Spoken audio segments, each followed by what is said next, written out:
Hi, I'm Christy with Fantastic Finances, once again discussing velocity banking and how it can improve your financial life. So today we're going to be talking about where are you putting your money? We are taught growing up that everyone has a checking account and most people have a savings account. And in most institutions, if you want to get a checking account, you have to first open a savings account. So we know that when we do get our income paycheck, whether that be weekly, bi-weekly, or monthly, however you get paid, it's usually a direct deposit, or you take your check to your bank and you put it into your checking. So we're going to pretend this is the bank, and in it we have a checking and savings.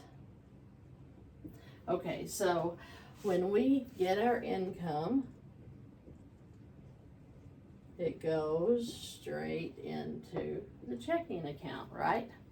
So as soon as we get our checks, usually we've got to start throwing that money out because we are at the due date, if not past the due date. So it's important that we start throwing the money out.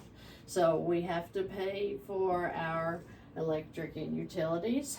We have to pay our phones, cable, subscriptions, eating anywhere, in grocery store, whatever. Your gas for your car because you have to go to work, your car insurance because you have to have that, maybe you need dog food. There are so many things that our money goes to in a week, and we can't forget that we have, most of the time, credit card debt, mortgages or rent, and anything else you can think of. Car loans, maybe you have a car loan. So all of the money is going out of the checking to all of these different places. That leaves us with zero cash flow. That's why you feel like you're living paycheck to paycheck. So if you are using your checking account, you will have zero, especially if you're putting any into this, because it's just a cash account and you're literally throwing it out to where you're feeling broke every week when you're really not. It's just how you're using your income. So let's imagine that we have a $2,000 credit card. Okay? And this is a credit card. What if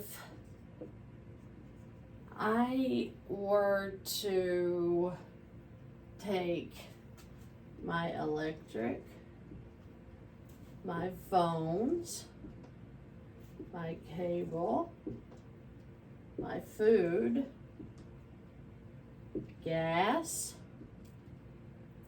car insurance, dog food, and really that's what you could put into a credit card.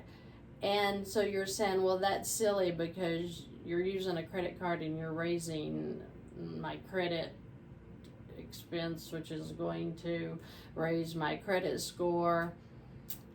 But what if you bypass the bank to your credit card?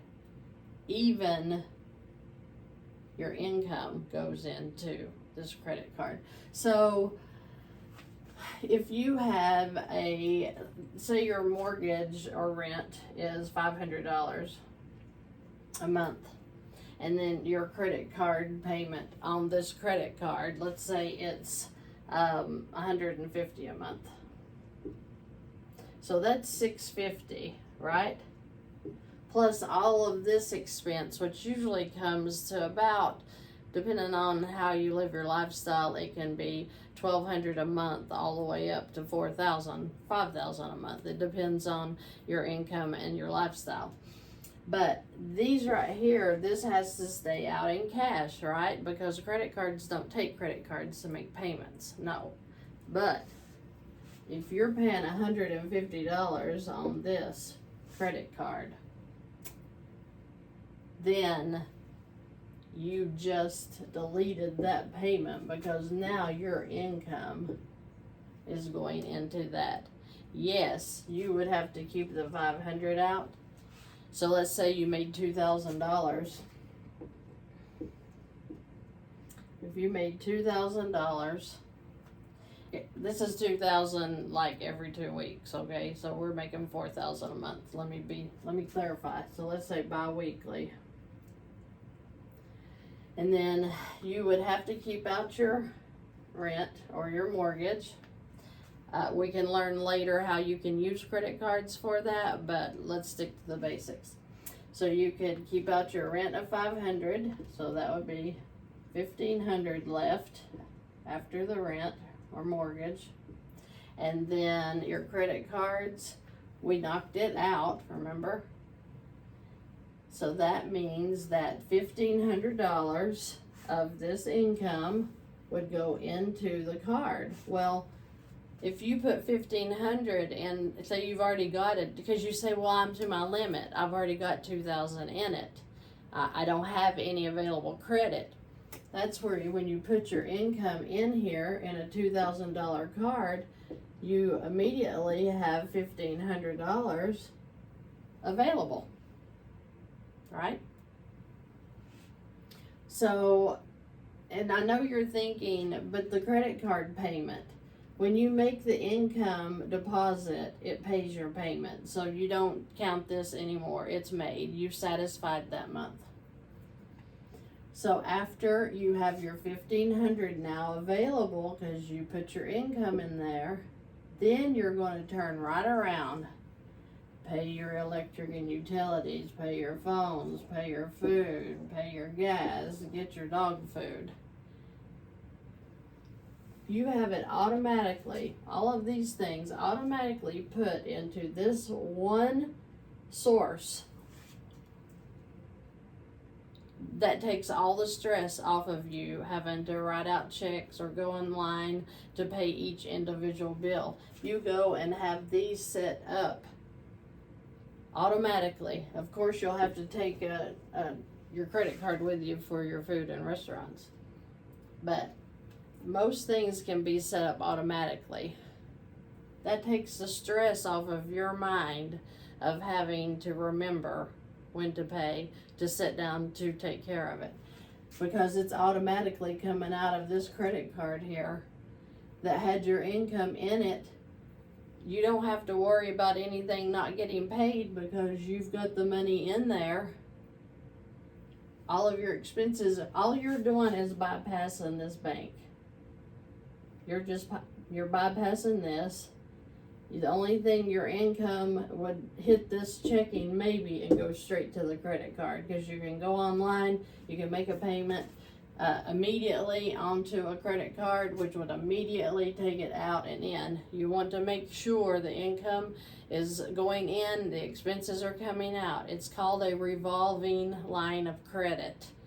That's what a credit card is. And it's not rocket science that once you keep putting the money and you keep this paid off and you're just paying your expenses out, then they're going to raise your credit limit. You're going to get more lines of credit where you can move forward into paying off your mortgage even very, very quickly. So it's so important that we change our mindset from what we were taught to this method, which really makes a difference in your financial stability, in your financial peace. That's what I'm here to teach. If you need one-on-one counseling, if you need to contact me, there are links below for that. Go to my website, check it out. There's a worksheet on there. If you want to fill it out, give me your numbers, and then we can talk about any goals that you may have, any strategies that you could use to get you financially free. Thank you for joining me.